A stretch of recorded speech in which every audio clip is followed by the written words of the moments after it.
continuar falando sobre a globalização da natureza e o desenvolvimento sustentável.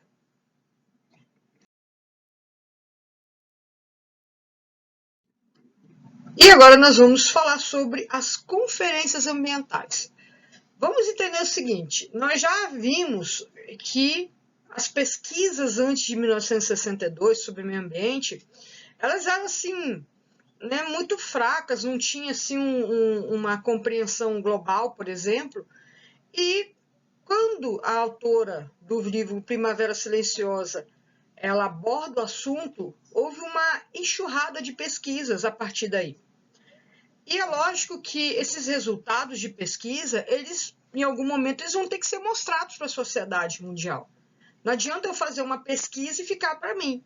Então, eu preciso divulgar essa pesquisa. E essas conferências foram formas, as primeiras principalmente, foram formas de informar o que estava acontecendo, porque o mundo não tinha percebido o que se passava realmente. E agora essas informações começam a entrar na sociedade global, porém, né, os hábitos eles vêm mudando de forma muito lenta, porque são 200 anos, né, são 2 séculos de exploração de recursos. E, de repente, vem umas teorias que mostram, olha, vocês estão fazendo errado 200 anos. E aí, como que a gente vai mudar os hábitos, né, diante de uma indústria que vem se acelerando ao longo dos anos? Então, a gente precisa conversar e buscar soluções. E essas conferências, elas também visam não só informar, mas também trazer soluções para que essa população mundial consiga entender e conseguir viver, né, numa nova condição de sobrevivência. Então, em 1968, foi aquela primeira conferência. Na verdade, é um grupo de países, na verdade, foram reunidos por cientistas que convidaram chefes de Estado e empresários. Por que empresários? Empresários porque são eles que vão fazer a produção na indústria, por exemplo. Eles são os principais responsáveis na exploração. E os chefes de Estado são eles que vão determinar as regras do país, são eles que vão entender o problema e eles que vão fazer com que as empresas e a população, né, consigam ali resolver as questões sobre o meio ambiente. E é lógico que, com conhecimento, as empresas também vão ver que ela também vai se beneficiar dessas mudanças. Acho que no início não foi, não, mas depois eles começaram a acordar. Então, em 1968, criou-se o Clube de Roma. Tá? Então, na verdade, é um grupo, né, que existe ainda, ok? Não é exatamente uma conferência, mas houve a primeira reunião, e ali, né, esses grupos começaram a discutir os resultados das pesquisas que eles tiveram até aqui. E ali eles mostraram as perspectivas que poderiam acontecer com o mundo se não houvessem mudanças. Ou seja, eles estavam percebendo que o clima estava sendo alterado, eles estavam vendo que espécies animais estavam se modificando, estavam desaparecendo. A quantidade de recursos hídricos também estava ameaçada, o que a gente vê, que isso é um fato, né? Tem muitos...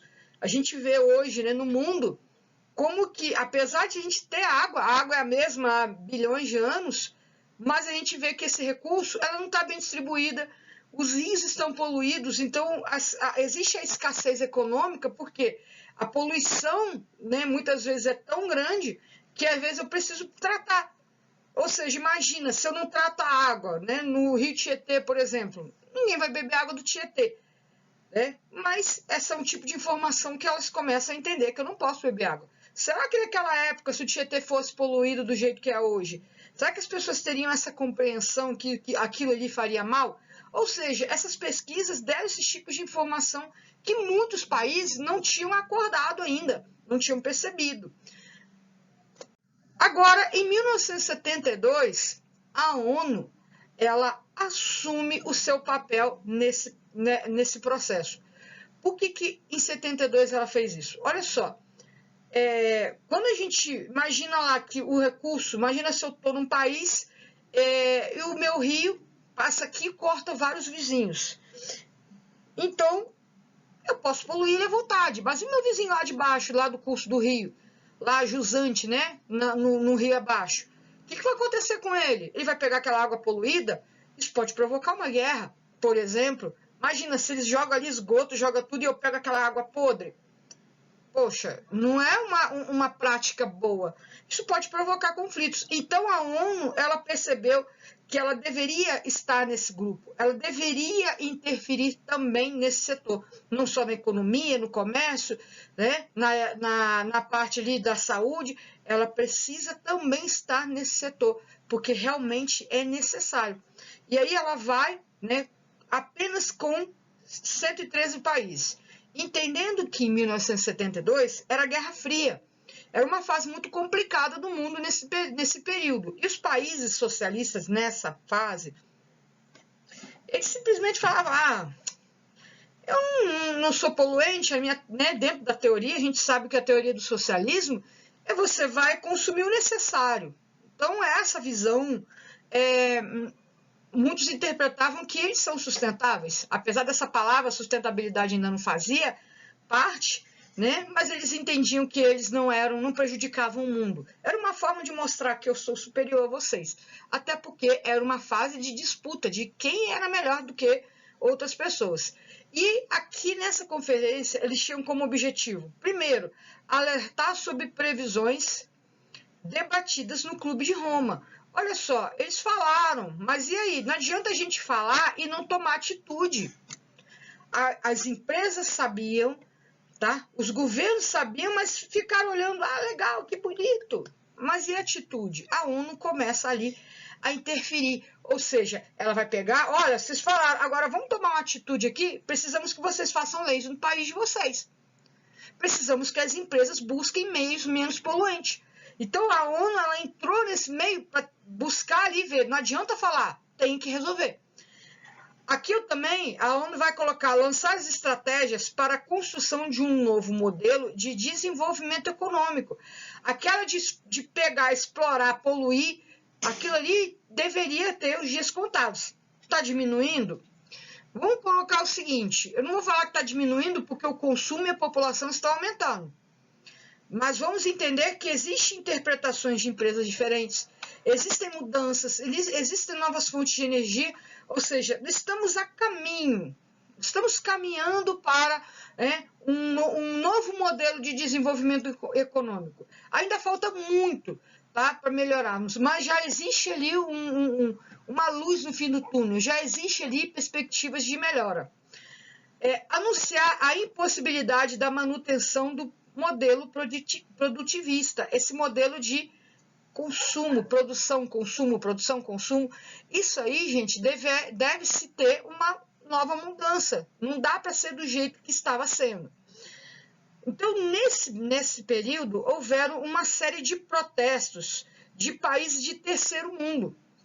Né? Porque, olha só, esses protestos não era da população em si, era dos próprios governos. Eles perceberam o seguinte, peraí,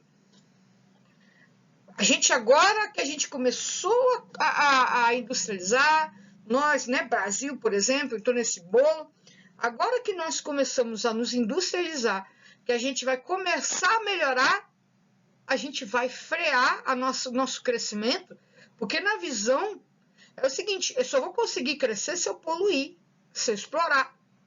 Essa era a visão, né? Então, peraí, agora os ricos ficaram ricos, estão lá no topo do mundo, agora que eu posso começar a melhorar, vocês vão me fazer frear o meu crescimento, o meu desenvolvimento. E agora? Né? Se eu não aumentar a produtividade de alimentos, se eu não aumentar as áreas para poder aumentar a produção de alimentos, o que vai acontecer? E levaram esse lema ali, né?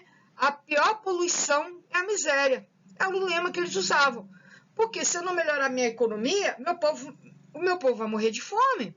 É uma questão muito óbvia. Então, nessa visão, entendeu-se o seguinte, não adianta a gente fazer uma lei igual para países desiguais. A gente tem que buscar o quê? A gente chama de equidade. Igualdade para igual, desigualdade para desigual. Ou seja, dar mais direitos àqueles países mais pobres. Porém, aqui nessa conferência, eles não tinham pensado ainda em como resolver o problema de países né, subdesenvolvidos, né? Na verdade, a gente chamava de países de terceiro mundo, que aqui era a Guerra Fria, a gente dividia o mundo em três, né? Eram os países capitalistas desenvolvidos, que era o primeiro mundo, o segundo mundo, os países socialistas, e o terceiro mundo eram os países que eram, né, de linhas capitalistas, mas que eram alvo de disputa entre grandes potências. Porque, por exemplo, a União Soviética queria que esses países virassem socialistas e Estados Unidos queria manter-se capitalistas. Tá? Então, cuidado quando a gente fala terceiro mundo, não estou falando de países pobres especificamente. Agora, eu estou falando o quê? De países que tinham uma economia mais fraca. Coincidentemente, eles eram pobres, mas quando a gente usa o termo terceiro mundo, era um país de alvo de disputa. Isso na linha teórica, ok? Aí nós vamos ter aqui o resultado da Conferência de Estocolmo, porque houve outros debates, e aí? O que a gente resolveu? Tá? Era tanto assunto a ser debatido, era tantos problemas que foram aparecendo, que eles começaram a definir por partes, por áreas de compreensão de ciência, ou seja, precisavam agora fazer a agenda, a programação, tá? Para que se resolvam outros problemas. Então, eles publicaram, né, nessa conferência a Declaração sobre Meio Humano e do Plano de Ação Mundial. Ou seja, agora a gente traz estratégia. Então, aquela conferência lá, aquele Clube de Roma, que não resolveram absolutamente nada, mas abriu ali, né, a cabeça do mundo a partir dali. E agora vamos fazer planos, ou seja, leis ambientais. A partir daí, por exemplo, o Brasil vai criar um Ministério do Meio Ambiente, algo que não existia. Tá? Começa a surgir regras para desmatamento, começam a surgir regras para o uso da terra. Ou seja, é graças a essa conferência que as primeiras leis vieram no Brasil e no mundo. Outra questão que a gente vai ter aqui é a criação do Programa das Nações Unidas sobre Meio Ambiente. Tá? Então, esse programa vai ser exatamente uma espécie ali de grupo, né, secretariado, para organizar as conferências, para organizar as reuniões, as pautas dessas reuniões. Também agendaram para 2 anos depois a questão da Conferência Alimentar Mundial. Ouvindo aqueles países que estavam com problemas econômicos, bom, nós não estávamos preparados. Foi o que aconteceu, eles não estavam preparados para ouvir uma verdade, porque é um fato. Imagina, peraí, vamos parar de produzir, vamos dar uma freada aí, peraí, meu povo vai passar fome. Então eles perceberam o seguinte, a gente tem que dar voz, nós temos que nos reunir para entender o que está acontecendo nesse país e resolver. Então eles fizeram um agendamento da Conferência Mundial para a Alimentação exatamente para ver essa situação.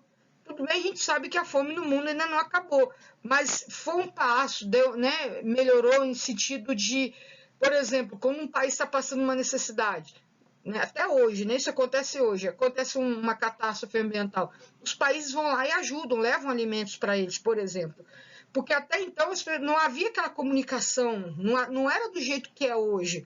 Então eles começaram a perceber que nessa programação, um país não vai resolver o seu problema sozinho. Eu preciso de ajuda. E aí os países ricos vão entender, o que eu tenho para ajudar? Eu vou ajudar. Tá? Então, a gente vai ter o agendamento da Conferência das Nações Unidas sobre a água. A água é um bem essencial e é um bem que estava sendo muito maltratado. Continua, mas, né, existe uma tendência também de melhoria. Agendamento da Conferência Mundial sobre o Clima. Isso aqui, gente, a gente ainda vai falar bastante sobre isso, né?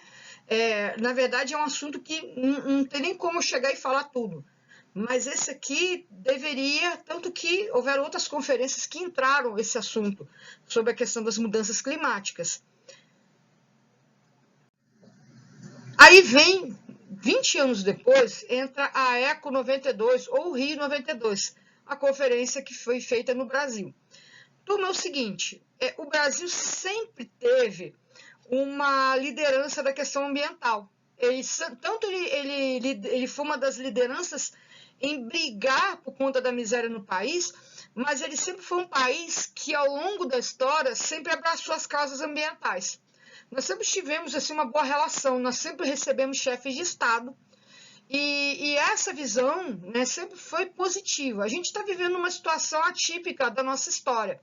Mas nessa fase, o Brasil, né, foi sediar, ou seja, um país que tinha uma economia relativamente fraca, ele vai sediar uma conferência ambiental. Lembrando que aqui eu tenho uma outra fase histórica, eu já não tenho aqui a Guerra Fria. Aqui eu já tenho uma outra fase, aqui eu tenho o período pós-Guerra Fria. Em 1991, lembre-se que a União Soviética ela se desintegrou. Já tinha tido a queda do Muro de Berlim, ou seja, aqui já não havia a questão do socialismo, ou seja, aqui era a fase da nova ordem mundial. A gente vai ter um mundo multipolar, né? Sai o bipolar, que era a União Soviética e Estados Unidos, e entra o multipolar. Ou seja, a gente vai ter aqui, né, os Estados Unidos continuam na liderança e vão surgir novas potências, como o Japão, como a Alemanha. E o Brasil vai receber 179 países. Desses países, né, entraram países do Oriente Médio, por exemplo, entraram os países que eram socialistas, ou seja, de 113 da conferência anterior, foram 179. Olha que avanço, né? E agora, nessa conferência, ela vai interpretar as ONGs como se eles tivessem voz de Estado. Porque vamos entender o seguinte, existem ONGs que são essenciais, são grupos que vão se dedicar exclusivamente a um assunto voltado à questão ambiental, ou mesmo humana. Né, dá o exemplo, né, próprio Greenpeace. Greenpeace tem, né, tem empresas que financiam, tem grupos, né, de cientistas de vários ramos. Então, eu não posso deixar de dar a voz para esses grupos, porque eles estão lá no meio da floresta, eles estão lá no meio do mar, eles estão nas piores áreas do mundo para resolver a questão ambiental. Então, a gente precisa dar voz. Então, a conferência ela deu voz às ONGs agora. Então, a gente vai ter como objetivo dessa conferência a avaliação dos avanços ocorridos no pós-conferência de Estocolmo. Ou seja, o que nós fizemos? E aí, Brasil, o que você fez? E aí, Estados Unidos, o que você fez? Sentar e ver. O que aconteceu? Nós fizemos isso. Nós não conseguimos fazer. Tá? Mas nós fizemos algo a mais. E deu certo. Tudo que foi feito, tudo que foi acordado, quem fez o acordo, tudo isso foi levantado nessa pauta. Outra pauta, né, que foi a busca de estratégias para solucionar micro e macro problemas ambientais. Vamos entender o seguinte, o que é macro é aquele que vai afetar uma grande área, né, mais de um país, por exemplo. E o micro é aquele local. Problemas, por exemplo, o Brasil, a gente tem lá, quando aconteceu o acidente de Brumadinho, em 2019. Gente, aquilo ali é um problema macro, né? Muita gente vai pensar, não foi, aquilo ali foi um problema micro. Por quê? Porque ele repercutiu, no caso, dentro do meio ambiente, numa condição local. Ele não chegou a interferir em outros países diretamente. Aliás, só o Brasil mesmo, tá? Mas morreu muita gente, mas ele é classificado como micro, tá? Então, por exemplo, se a poluição na bacia do Rio Paraná, que é um dos rios que vão desaguar no Rio Paraná é o Rio Tietê.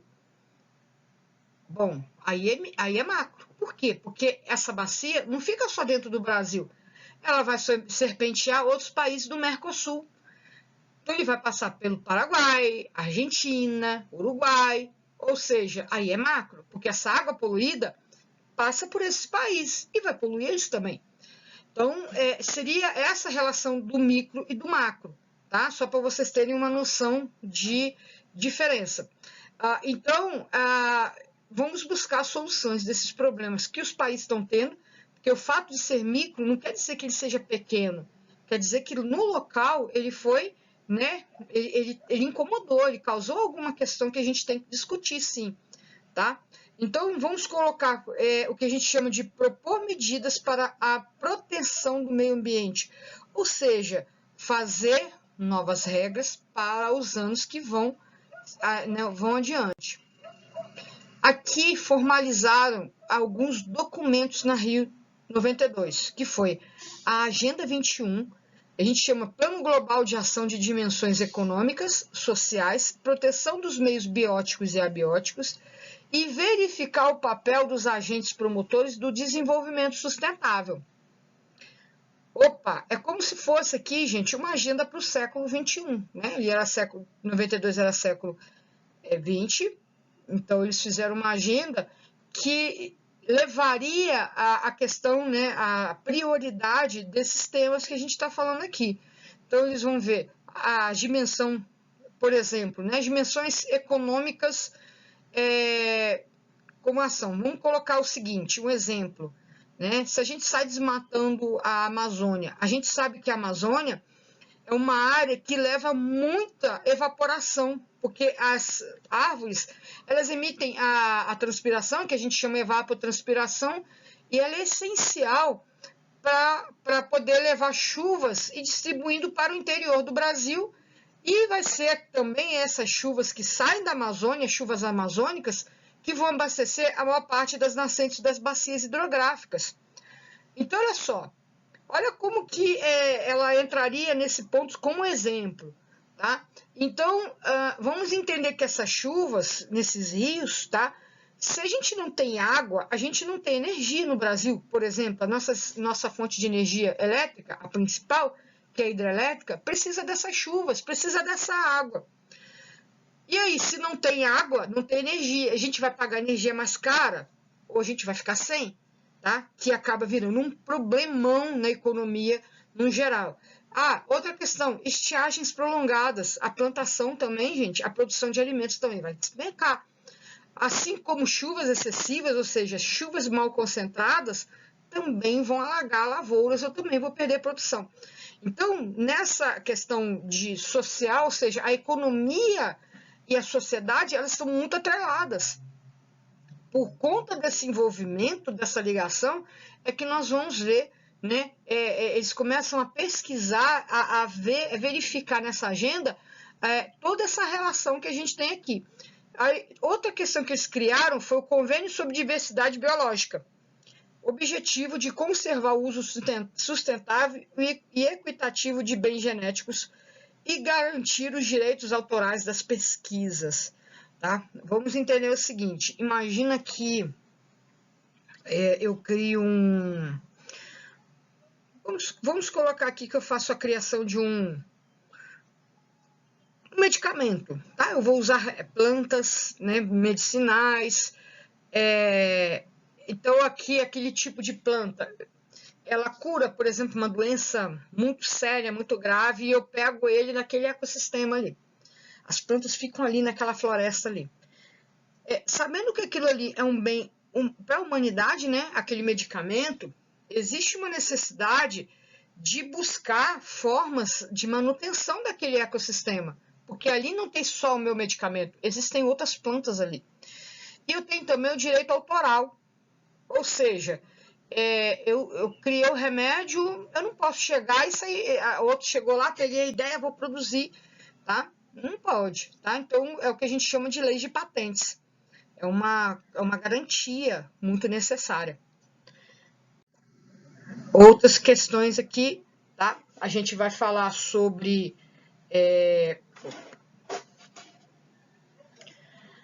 princípios sobre as mudanças climáticas, visa responsabilizar os estados pela emissão dos gases estufa e busca de medidas para atenuar as emissões de gases poluentes, ou seja, soluções para a redução dos gases, né, principalmente dos combustíveis fósseis.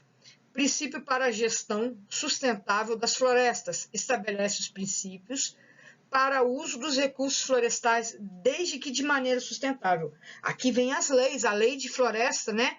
A nossa lei florestal brasileira, ela vem aqui inspirada aqui a partir desse princípio, tá? Declaração do Rio de Janeiro sobre Meio Ambiente e Desenvolvimento, um documento que estabelece as regras a países poluidores.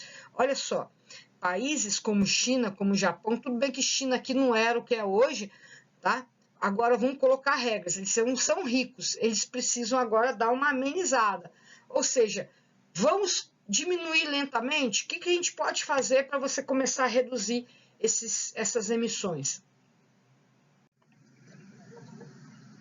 Outra conferência importante, Joanesburgo, 2002, 10 anos depois, olha aqui, ó, 193 países participantes. Tá vendo como que essa conferência, ela começa agora a atrair, porque ela também, dentro da conferência, haviam acordos.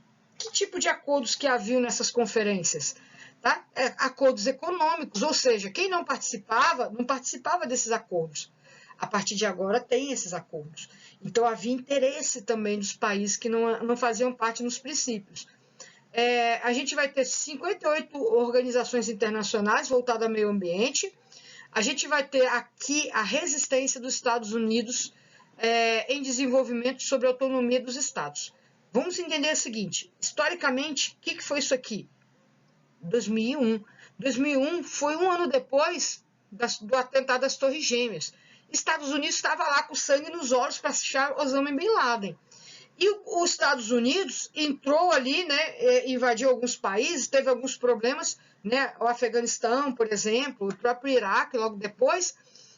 Em 2013 ele ataca o Iraque. E então os Estados Unidos ele não estava focado em meio ambiente. Naquele momento, George W. Bush só queria saber, tá, de resolver, de punir os culpados sobre o atentado das Torres Gêmeas e do Pentágono também. Então aqui não havia interesse, Estados Unidos simplesmente ignorou. Teve representação, mas não quero saber disso aqui não. Aqui eu vou ter levantamento da temática do terrorismo, tá? Porque não se discutia outra coisa em 2002, segundo o terrorismo, porque ele não foi exclusivo nos Estados Unidos, né? Outros países também sofreram atentados em metrôs, por exemplo, então houve uma necessidade e criação dos 8 jeitos de mudar o mundo, que é isso daqui, ó. Metas da ONU para 2013, até 2013, de mudança. Então, que mudança seriam essa? Eram programas, eram metas a serem seguidas de 2002 até 2013, ok? Então, olha só, vocês vão ter que pelo menos amenizar essas questões. Então, acabar com a miséria, né, com a fome e a miséria, é um objetivo. Educação básica de qualidade para todos. Vamos entender o seguinte, tinha muito país que as crianças estavam na escola, mas quando elas saíam mal, sabiam ler e escrever. Isso não acontece aqui no Brasil, né? Mas existe. Ou seja, isso aí não é educação. Então, houve uma cobrança da ONU, não adianta você botar a criança na escola numa cadeira ruim ou em cima de um chão duro, cheio de pedra, e o menino com fome não vai aprender. Então, havia uma questão ali, a gente precisa de educação básica, ou seja, até o ensino médio, e de qualidade para todos. Isso aqui é a meta, ok? Igualdade entre os sexos e valorização da mulher, ou seja, a igualdade de gêneros. Reduzir a mortalidade infantil. O Brasil conseguiu até, né, foi bem nessa. Outro que o Brasil foi bem, a melhoria da saúde da gestante. Por exemplo, a política do SUS sobre o pré-natal. Nós tivemos uma boa evolução. Nós não acabamos com a miséria e a fome, mas comparado a alguns anos, nós demos uma melhoria, né? Combater a AIDS, a malária e outras doenças. Qualidade de vida e respeito ao meio ambiente. E aí vem a questão, né? Todo mundo trabalhando pelo desenvolvimento, ou seja, os países colaborando entre si. Aqui nós vamos ter a Conferência de Copenhague, 2009, tá? 190 países, né? Houve uma redução. Aqui foi o pós-crise de 2008, a crise gerada, a crise econômica nos Estados Unidos. Isso gerou uma crise bem séria, levando em conta também que houve ali a invasão dos Estados Unidos em 2003 no Iraque, então havia também aquela linha de desgaste com países do Oriente Médio. Muitos países do Oriente Médio não queriam participar, alguns foram ali para a presença, mas havia ali uma certa irritação com as potências França, Estados Unidos, por exemplo, porque eles estavam ali ocupando o país deles. Tema da conferência sobre as mudanças climáticas, que estava virando agora sim. Gente, os problemas climáticos, antes era só promessa, em 2009 era realidade. Olha, a gente realmente precisa agora conversar e criar métodos. a China e Estados Unidos se comprometeram a minimizar as suas ações que provocaram o aquecimento global. Nunca tinha acontecido isso. Agora, eles nunca tinham assinado um documento se comprometendo. Então, aqui eu tinha, né, dois chefes de Estado, Xi Jinping e Barack Obama, eles foram lá e assinaram os acordos. Né? Depois houve um desacordo lá do Donald Trump, ele não quis mais fazer parte, e agora não, então, o presidente ele está assinando alguns acordos sobre meio ambiente que o Donald Trump tinha ignorado, digamos. Foi estipulado o limite do aumento da temperatura global em até 2% acima da registrada no período pré-industrial. Olha só, o que era isso? Né? Logo depois da industrialização, a temperatura estava aumentando gradativamente. Então, eles estipularam, olha, a temperatura média era, digamos ali, daqui do Brasil, era lá 30 graus. A gente não pode deixar a média passar de 32. Então, quando chegar isso, a gente tem que tomar uma atitude. E os países vão ter que ali cobrar e ajudar também, não é só ficar cobrando.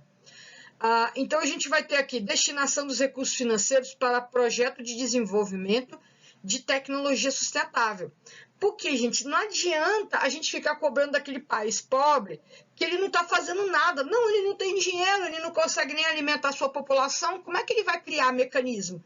Ou seja, então os países mais desenvolvidos deveriam também criar esses projetos, mas levar esses desenvolvimentos para os países mais pobres. Não é só ficar para ele, olha o que eu fiz, olha só, eu sou capaz. Não, você fez, legal, agora ajuda o outro a complementar. Isso aí foi cobrado também. Minimizar os efeitos do aquecimento global nos países em desenvolvimento. Aqui entra o Brasil, tá? Buscar agora, porque os em desenvolvimento estavam se industrializando, estavam poluindo demais. Então, agora eu preciso contar com esses grupos. E eu voltei ali a Rio Mais 20. O que é a Rio Mais 20? Tá?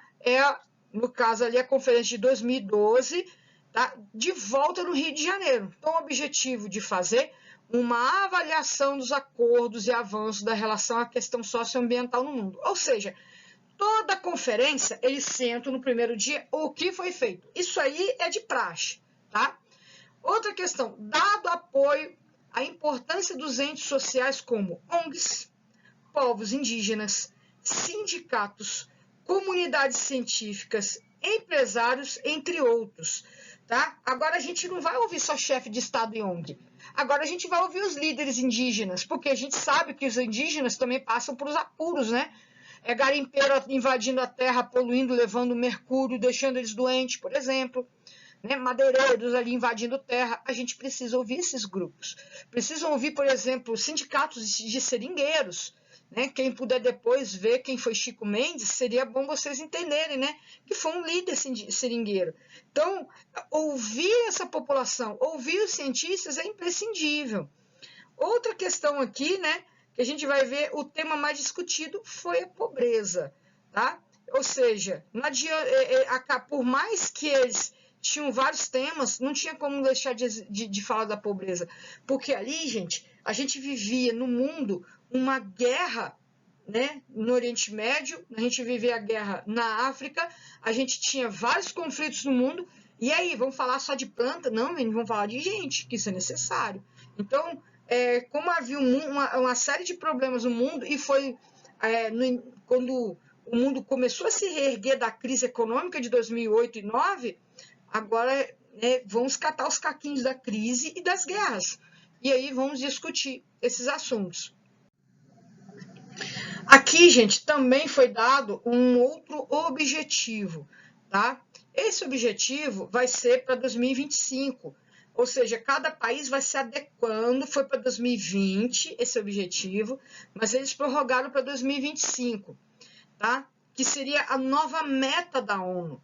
Erradicação da pobreza, alguns temas continuam, né? A erradicação da fome, saúde de qualidade, educação de qualidade e igualdade de gênero, não tem como eu largar esse. Agora, água e saneamento básico, água limpa e saneamento básico. Gente, menos da metade da população mundial tem água e esgoto tratado. E a gente sabe que isso aí é essencial para a sobrevivência, para a saúde. Agora, focar nas energias renováveis, ou seja, principalmente energias não poluentes. A gente vai ter emprego digno e crescimento econômico, expansão, melhoria da economia, e inovação na infraestrutura, ou seja, setor de transporte, setor de comunicação e setor energético, buscar novas formas e limpas, né? Redução das desigualdades, ou seja, aquela diferença de ter poucos ricos e muitos pobres. A gente tem que deixar o quê? O mundo um pouco mais igual. Cidades e comunidades sustentáveis, ou seja, buscar meios, tá, de melhorar a convivência, a questão do tratamento do lixo, por exemplo, entraria nesse grupo. Consumo responsável. Olha só, no outro vídeo eu falei, se a gente para de consumir, a gente gera problema econômico. Mas também se eu consumir demais, é uma forma irresponsável. Então, entender o que eu realmente preciso, tá? Evitar os excessos. Vamos colocar, combate às mudanças climáticas. Isso aí vai entrar nas pautas até ser resolvido o problema. Vida debaixo d'água, ou seja, cuidar da questão da vida marinha, né? Tanto dos oceanos quanto dos rios. Vida sobre a terra, ou seja, a questão dos mananciais de água, né? Água subterrânea, por exemplo. A gente vai ver a questão da vegetação, tudo isso. Justiça e paz, né? Paz e justiça. Parceria pelas metas seria o quê? Essas metas, nem todo país vai conseguir sozinho. Ou seja, eu não consigo, me ajude, tá? E o país vai lá e ajuda, tá bom? No próximo vídeo a gente completa aqui.